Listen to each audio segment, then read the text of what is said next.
कोपरगाव तालुक्यात AK-47 viral photo प्रकरणाचा पोलिसांनी केला उलगडा। याबाबत सविस्तर वृत्त असे की कोपरगाव तालुक्यातील कोळपेवाडी येथील 2 व्यक्तींनी कृत्रिम बुद्धिमत्ता AIचा वापर करून शस्त्रांसह बनवट फोटो तयार करून तो सोशल मीडियावर प्रसारित केल्याचा प्रकार उघडकीस आला असून या प्रकरणी पोलिसांनी गुन्हा दाखल केला आहे। 28 मार्च 2026 रोजी तौफिक बिलाल बागवान वय 26 राहणार कोळपेवाडी तालुका कोपरगाव यांनी आपल्या इंस्टाग्राम खात्यावर हातात रायफल व कमरेला पिस्टल असल्याचा फोटो पोस्ट केल्याची माहिती कोपरगाव तालुका पोलीस स्टेशनला मिळाली।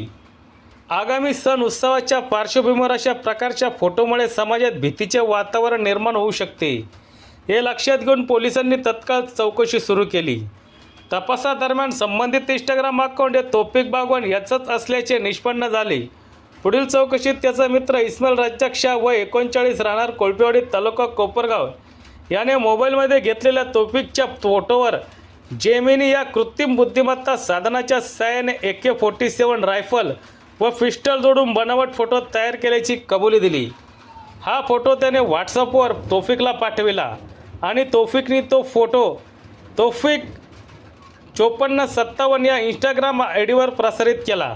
दरम्यान पोलिसांनी तौफिक बागवान यांच्या घराची झडती घेतली असता एक तलवार आढळून आली, ती जप्त करण्यात आली आहे।